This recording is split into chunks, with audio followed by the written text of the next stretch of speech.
ನಮಸ್ಕಾರ. ಎಲ್ಲರಿಗೂ ಕನ್ನಡತಿ ಅಡುಗೆ ಚಾನಲ್ಗೆ ಸ್ವಾಗತ.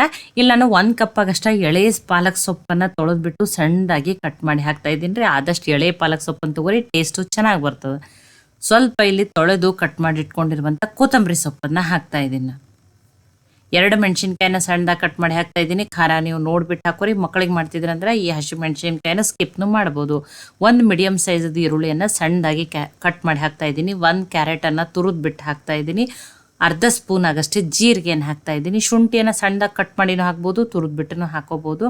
3 ಸ್ಪೂನ್ ಆಗಷ್ಟೇ ಮೊಸರನ್ನು ಹಾಕ್ತಾ ಇದ್ದೀನಿ. ಸಪ್ಪಗಿರೋ ಮೊಸರನ್ನೇ ಹಾಕ್ರಿ. ರುಚಿಗೆ ತಕ್ಕಷ್ಟು ಉಪ್ಪನ್ನು ಹಾಕ್ತಾ ಇದ್ದೀನಿ. ನೋಡಿ, ಈಗ ಇದನ್ನೆಲ್ಲನೂ ಮಿಕ್ಸ್ ಮಾಡ್ಕೊಂಡ್ರಿ. ಇಲ್ಲ ಇಲ್ಲಿ ನೀವು ಪಾಲಕ್ ಸೊಪ್ಪು ಬದಲಿ ಸಬ್ಬಸಿಗೆ ಸೊಪ್ಪನ್ನಾದ್ರೂ ಬಳಸ್ಕೊಬೋದು, ನಡೀತದೆ ನೋಡ್ರಿ.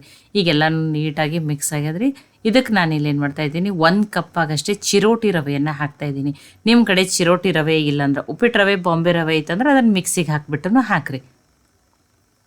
ನೋಡಿ, ಈಗ ಅದೇ ಮೊಸರಿನ ಬಟ್ಲಲ್ಲೇ ನಾನು 3/4 ಬಟ್ಲಾಗಷ್ಟೇ ನೀರನ್ನು ಹಾಕ್ಬಿಟ್ಟು ಮಿಕ್ಸ್ ಮಾಡ್ಕೋತೀನಿ ರೀ. ಆಮೇಲೆ ಬೇಕಂದ್ರೂ ನೋಡಿ ನೀರನ್ನು ಹಾಕೋಬೋದು. ಫಸ್ಟ್ ನೋಡಿ ಗಟ್ಟಿಯಾಗಿಯೇ ನಾನು ಮಿಕ್ಸ್ ಮಾಡ್ಕೋತೀನಿ. ನೋಡಿ, ಹಾಕಿರುವ ಎಲ್ಲ ತರಕಾರಿ ಜೊತೆ ಆ ರವೆ ಏನಾಗಲಿ ರೀ ನೀಟಾಗಿ ಮಿಕ್ಸ್ ಆಗಲಿ ರೀ. ಇಲ್ಲಿ ನೀವು ಹಸಿ ಆಲೂಗಡ್ಡೆ ಅನ್ನೋದ್ರೂ ತುರಿದ್ಬಿಟ್ಟು ಹಾಕ್ಬೋದು, ಅದನ್ನೂ ನಡೀತದೆ ನೋಡಿರಿ. ನೋಡಿ, ಎಲ್ಲನೂ ಈಗ ನೀಟಾಗಿ ಮಿಕ್ಸ್ ಆಗೈತಿ. ನಿಮ್ಮ ಮನೇಲಿ ಯಾವ ವೆಜಿಟೇಬಲ್ಸ್ ಅದಾವಲ್ಲ ಅವನ್ನ ಹಾಕಿರಿ. ನಿಮಗೆ ಟೊಮೆಟೊ ಇಷ್ಟ ಅಂದರೆ ಟೊಮೆಟೊನೂ ಕಟ್ ಮಾಡಿ ಹಾಕ್ಬೋದು. ಇಲ್ಲ ಯಾವುದೂ ಬೇಡ ಅಂದ್ರೆ ನೀವೇನು ಮಾಡ್ಬೋದು, ಬರೀ ಈರುಳ್ಳಿ, ಹಸಿಮೆಣ್ಸಿನ್ಕಾಯಿ, ಕೊತ್ತಂಬರಿ ಸೊಪ್ಪನ್ನು ಮಾತ್ರನೂ ಹಾಕೋಬೋದು, ನಡೀತದೆ ನೋಡಿರಿ. ಎಲ್ಲನೂ ಈಗ ನೀಟಾಗಿ ಮಿಕ್ಸ್ ಮಾಡೀನಿ.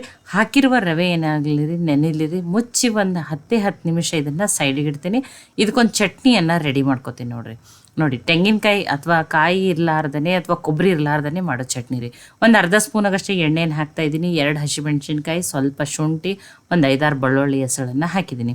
ಈಗ ಇದನ್ನು ಆ ಎಣ್ಣೆಯಲ್ಲೇ ಏನು ಮಾಡ್ತೀನಿ, ಹುರಿದ್ಬಿಟ್ಟು ತಗೋತೀನಿ ನೋಡಿರಿ. ನೋಡಿ, ಆ ಎಣ್ಣೆಯಲ್ಲಿ ಮೆಣಸಿನ್ಕಾಯ್ದು ಹುರಿದ್ಮೇಲೆ 1 ಈರುಳ್ಳಿಯನ್ನು ಉದ್ದುದಾಗಿ ತೆಳವಾಗಿ ಕಟ್ ಮಾಡಿ ಹಾಕ್ತಾ ಇದ್ದೀನಿ ರೀ. ಇದನ್ನು ಈರುಳ್ಳಿ ಸಾಫ್ಟ್ ಆಗೋವರೆಗೂ ಏನು ಮಾಡಬೇಕು, ಅದೇ ಎಣ್ಣೆಯ ಒಳಗನೆ ಬೇಯಿಸ್ಬಿಟ್ಟು ತೊಗೋಬೇಕು ನೋಡಿರಿ.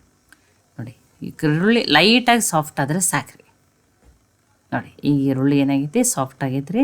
ಈಗ ಗ್ಯಾಸನ್ನು ಆಫ್ ಮಾಡ್ತೀನಿ. ಈಗ ಇದನ್ನು ಏನು ಮಾಡೋಣ, ಒಂದು ಸ್ವಲ್ಪ ಆರಿದ್ಮೇಲೆ ಮಿಕ್ಸಿ ಜಾರಿಗೆ ಹಾಕೋತೀನಿ ನೋಡಿರಿ. ನೋಡಿ, ಒಂದೊಂದು ಸಲ ಏನಾಗಲ್ಲ, ಕೊಬ್ಬರಿ ಇರೋದಿಲ್ಲಲ್ಲ, ಅವಾಗೂ ನೀವು ಈ ರೀತಿ ಈರುಳ್ಳಿಯನ್ನು ಬಳಸಿಬಿಟ್ಟು ಚಟ್ನಿಯನ್ನು ಮಾಡ್ಕೋಬೋದು. 2 ಸ್ಪೂನಾಗಷ್ಟೇ ಪುಟಾಣಿಯನ್ನು ಹಾಕ್ತಾಯಿದ್ದೀನಿ ರೀ. ರುಚಿಗೆ ತಕ್ಕಷ್ಟು ಉಪ್ಪನ್ನು ಹಾಕ್ತಾಯಿದ್ದೀನಿ. ನೋಡಿ, ಇದನ್ನು ಗ್ರೈಂಡ್ ಮಾಡ್ಕೊಂಡ್ರಿ. ನೋಡಿ, ನಾನು ಹುಣಸೆ ಹಣ್ಣನ್ನು ಒಂದು ಸ್ವಲ್ಪ ಹಾಕಬೇಕಾಗಿತ್ತು, ಅದು ಮರ್ತಿದ್ದೆ. ಈಗ ಹುಣಸೆ ಹಣ್ಣು ಹಾಕಿಬಿಟ್ಟು ಸ್ವಲ್ಪ ನೀರನ್ನು ಹಾಕಿಬಿಟ್ಟು ರುಬ್ಕೊಂಡು ತೊಗೊಂಡಿನಿ ರೀ. ಇದಕ್ಕೆ ಇನ್ನೊಂದು ಸ್ವಲ್ಪ ಕೊತ್ತಂಬರಿ ಸೊಪ್ಪನ್ನು ಹಾಕಿಬಿಟ್ಟು ಸ್ವಲ್ಪನೇ ಗ್ರೈಂಡ್ ಮಾಡಿ ತೊಗೋತೀನಿ ರೀ. ಅದರ ಸ್ವಲ್ಪ ಕೊತ್ತಂಬರಿ ಸೊಪ್ಪು ತರಿಯಾಗಿಯೇ ಇರಬೇಕು. ನೋಡಿ, ಈಗ ಇದನ್ನು ಹೀಗೇನು ಸರ್ವ್ ಮಾಡ್ಬೋದು. ನಾನು ಇದಕ್ಕೆ ಎಣ್ಣೆ, ಸಾಸಿವೆ, ಜೀರಿಗೆ, ಕರಿಬೇವು ಸೊಪ್ಪಿನ ಒಗ್ಗರಣೆ ಹಾಕಿ ಸರ್ವ್ ಮಾಡ್ತಾಯಿದ್ದೀನಿ. ನೋಡಿ, ಇದ್ರ ಜೊತೆ ಅಷ್ಟೇ ಅಲ್ಲ, ನೀವು ದೋಸೆ, ಇಡ್ಲಿ, ಪಡ್ಡು ಜೊತೆನೂ ನೀವೇನು ಮಾಡ್ಬೋದು, ಈ ಚಟ್ನಿಯನ್ನು ಟ್ರೈ ಮಾಡ್ಬೋದು ನೋಡಿರಿ. ಈಗ ಈ ಚಟ್ನಿ ರೆಡಿ ಆಗ್ಯದ ರೀ. ಈಗ 10 ನಿಮಿಷ ಆಗ್ಯದ. ನೋಡಿ, ರವೆನೂ ನೆಂದಿರ್ತದೆ ರೀ. ಇನ್ನೊಂದು ಸ್ವಲ್ಪ ಗಟ್ಟಿ ಆಗ್ಯದ ನೋಡಿರಿ. ಅದು ನೀರು ಮೊಸರನ್ನು ಹೀರ್ಕೊಂಡು ಈಗ ಇನ್ನೊಂದು ಅರ್ಧ ಬಟ್ಲಾಗಷ್ಟೇ ನೀರನ್ನು ಹಾಕೋತೀನಿ. ಹಾಕ್ಬಿಟ್ಟು ಮಿಕ್ಸ್ ಮಾಡ್ಕೋತೀನಿ. ನೋಡಿ, ತುಂಬ ತೆಳಗೂ ಇರಬಾರ್ದು, ತುಂಬ ಗಟ್ಟಿನೂ ಇರಬಾರ್ದು. ಆ ರೀತಿ ಸ್ವಲ್ಪ ನೀರನ್ನು ಹಾಕಿ ಮಿಕ್ಸ್ ಮಾಡ್ಕೊರಿ. ಒಮ್ಮೆ ಜಾಸ್ತಿ ನೀರನ್ನು ಹಾಕಿಬಿಟ್ಟು ತೆಳು ಮಾಡ್ಕೊಳಕ್ಕೆ ಹೋಗ್ಬೇಡ್ರಿ. ನೋಡಿ, ನಾನು ಯಾವ ರೀತಿ ಇರಬೇಕಂತ ಹೇಳಿನೋ ತೋರಿಸ್ತೀನಿ ನೋಡಿ ನಿಮಗೆ. ನೋಡಿ, ಈ ರೀತಿ ಇರಬೇಕು. ತುಂಬ ತೆಳಗೂ ಇರಬಾರ್ದು, ತುಂಬ. ಇದಕ್ಕೊಂದು ಚಿಟಿಕೆನೇ 1/4 ಟೀ ಸ್ಪೂನ್ಗಿಂತನೂ ಸ್ವಲ್ಪ ಕಡಿಮೆ ಬೇಕಿಂಗ್ ಸೋಡಾನ ಹಾಕಿದ್ದೀನಿ. ಅಂದರೆ ಒಳಗಡೆಯಿಂದ ಚೆನ್ನಾಗಿ ಉಮ್ಗೊಯ್ಲಿ ಅಂತ ಹೇಳಿಕ್ಕೆ ಸ್ವಲ್ಪನೇ ಸೋಡಾಗೆ. ಇಲ್ಲ ನಿಮಗೆ ಏನೋ ನಡೀತಿತ್ತಂದ್ರೆ ನೀವು ಏನೋನಾದ್ರೂ ಹಾಕೋಬೋದು. ನಾನು ಒಗ್ಗರಣೆ ಪ್ಯಾನ್ ಅಥವಾ ಒಗ್ಗರಣೆ ಕಡಾಯಿ ಅಂತ ತೊಗೊಂಡು ಅದರೊಳಗೆ ಹಾಕೋತಾ ಇದ್ದೀನಿ. ಒಂದು ಅರ್ಧ ಸ್ಪೂನಾಗಷ್ಟೇ ಎಣ್ಣೆ, ಸ್ವಲ್ಪ ಸಾಸಿವೆ, ಕರಿಬೇವು ಸೊಪ್ಪನ್ನು ಹಾಕಿ ಈ ಸ್ಪೂನಿಂದ 1 ಸ್ಪೂನ್ ಆಗಷ್ಟೇ ನಾನು ಹಿಟ್ಟನ್ನು ಹಾಕಿದ್ದೀನಿ. ಜಾಸ್ತಿ ಹಾಕ್ಕೊಂಡು ಭಾಳ ದಪ್ಪನೂ ಮಾಡ್ಕೊಳಕ್ಕೆ ಹೋಗ್ಬಿಡ್ರಿ. ನೀವು ಇದೇ ರೀತಿಯೇ ಮಾಡ್ಕೋಬೇಕಂತೇನಿಲ್ಲ. ಪ್ಯಾನ್ ಇತ್ತು ಅಥವಾ ದೋಸೆ ತವಿ ಒಳಗೆ ಸಣ್ಣ ಪ್ಯಾನ್ ಕೇಕ್ ಥರನೂ ಹಾಕೋಬೋದು. ಇದು ದೋಸೆ ಥರ ಅನ್ನಿಸ್ತದೆ ಅಂತೇಳಿ ನಾನು ಈ ರೀತಿ ನೋಡಿ, ಕಲರ್ನು ಎಷ್ಟು ಚೆನ್ನಾಗಿ ಬಂದೈತಿ, ಟೇಸ್ಟಿನೂ ಅದ, ಹೆಲ್ದಿನೂ ಅದ. ನೋಡಿ, ಫೈಬರು, ಐರನ್ ರಿಚ್ ರೆಸಿಪಿ ಅಂತಲೂ ನೀವು ಕರಿಬೋದು. ಬೆಳಗ್ಗೆ ಇವತ್ತು ಏನೂ ಬ್ರೇಕ್ಫಾಸ್ಟಿಗೆ ಮಾಡೋದತ್ತು ಯೋಚನೆ ಇದ್ದರೂ ಇದನ್ನು ಮಾಡ್ಕೊರಿ, ಟೇಸ್ಟೂ ಇರ್ತದೆ. ಇಲ್ಲ ನಮಗೆ ನೋಡಿ, ಈಗ ಅಕ್ಕಿ ಬೇಳೆ ನೆನೆಯೋಕ್ಕಾಗಿಲ್ಲ ಅಂದ್ರೂ ಈ ರೀತಿ ಮಾಡ್ಕೊರಿ. ತುಂಬ ಈಸಿನೂ ಅದ, ಸಿಂಪಲ್ ಅದ, ಆದರೆ ಟೇಸ್ಟ್ ಅಂತೂ ಅದ್ಭುತ ನೋಡಿರಿ. ನಾನು 2 ಹಾಕಿಬಿಟ್ಟು ತೋರಿಸ್ತಾ ಇದ್ದೀನಿ. ನೋಡಿ, ನಿಮಗೆ ಈ ರೀತಿ ಒಂದೊಂದೇ ಹಾಕೋದು ಲೇಟ್ ಆಗ್ತಿತ್ತಂದ್ರೆ ನೀವು ಪ್ಯಾನ್ ಒಳಗೆ 3 ಒಮ್ಮೆಲೆ ಹಾಕೋಬೋದು ನೋಡಿರಿ. ನೋಡಿ ಒಂದು ಸೈಡ ಉಮ್ಗೊಯ್ದ್ಮೇಲೆ ತಿರುಗಿಬಿಟ್ಟು ಎರಡೂ ಸೈಡ ಚೆನ್ನಾಗಿ ಬೇಯಿಸ್ಕೊರಿ. ನೋಡಿ ಕಲರ್ ನೋಡಿ ಚೆನ್ನಾಗಿ ಬಂದೈತೆ. ಮತ್ತು ನಿಮಗೆ ಬೇರೆ ಯಾವುದೇ ವೆಜಿಟೇಬಲ್ಸ್ ಬೇಕಂದ್ರೂ ನೀವು ಏನು ಮಾಡ್ಬೋದು ಹಾಕೋಬೋದು ನೋಡಿರಿ. ಇಲ್ಲ ಪಾಲಕ್ ಸೊಪ್ಪು ಬದಲಿ ನೀವು ಏನು ಮಾಡಿರಿ ಸಬ್ಬಸಿಗೆ ಸೊಪ್ಪನ್ನಾದರೂ ಹಾಕೊಂಡು ಮಾಡಿರಿ, ಅದನ್ನು ಟೇಸ್ಟ್ ಚೆನ್ನಾಗಿ ಬರ್ತದೆ. ನೀವು ಇದನ್ನೇ ಮಾಡ್ಕೋಬೇಕಂತೇನಿಲ್ಲ. ಇಲ್ಲ ಫಡ್ಡಿನ ಮಣಿ ಇತ್ತಂದ್ರೆ ಫಡ್ಡಿನ ಸಚ್ಚೆಲ್ಲ ಹಾಕಿ ಫಡ್ಡನ್ನಾದ್ರೂ ಮಾಡ್ಕೋಬೋದು, ನಡೀತದೆ ನೋಡಿರಿ. ನಾನು ಒಮ್ಮೆಲೆ ಈ ರೀತಿ 4 ರೆಡಿ ಮಾಡ್ಕೊಂಡಿದ್ದೀನಿ ನೋಡಿ. ನಾನು ನಿಮಗೆ ಸಮೀಪದಿಂದನೂ ತೋರಿಸ್ತೀನಿ ನೋಡಿರಿ, ಎಷ್ಟು ಸಾಫ್ಟಾಗಿ ಎಷ್ಟು ಚೆನ್ನಾಗಿ ಬಂದಾವೆ ನೋಡಿರಿ.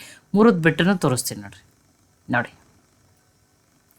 ನೋಡಿ ಎಷ್ಟು ಸಾಫ್ಟಾಗಿ ಎಷ್ಟು ಚೆನ್ನಾಗಿ. ಇದೇ ಚಟ್ನಿನೇ ಮಾಡ್ಕೋಬೇಕಂತೇನಿಲ್ಲ. ನಿಮಗೆ ಕಾಯಿ ಚಟ್ನಿ ಇಷ್ಟ ಅಂದ್ರೆ ನೀವು ಕಾಯಿ ಚಟ್ನಿ ಮಾಡ್ಕೊರಿ, ಈರುಳ್ಳಿ ಟೊಮೆಟೊ ಚಟ್ನಿನೂ ಮಾಡ್ಕೋಬೋದು.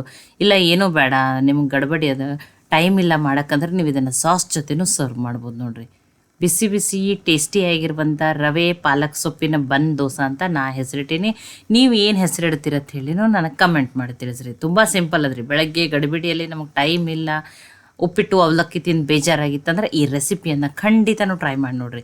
ಈ ರೆಸಿಪಿ ನಿಮ್ಗೆ ಇಷ್ಟ ಆಗಿತ್ತಂದ್ರೆ ಲೈಕ್ ಮಾಡಿ, ಶೇರ್ ಮಾಡಿ, ಕಮೆಂಟ್ ಮಾಡಿರಿ. ಖಂಡಿತ ಟ್ರೈ ಮಾಡಿರಿ. ನನಗೆ ಹೆಂಗೆ ಬಂದಿತ್ತು ತಿಳಿಸ್ರಿ. ಮತ್ತೆ ಒಳ್ಳೆ ಹೊಸ ರೆಸಿಪಿ ಜೊತೆ ಸಿಗೋಣ. ಎಲ್ಲರಿಗೂ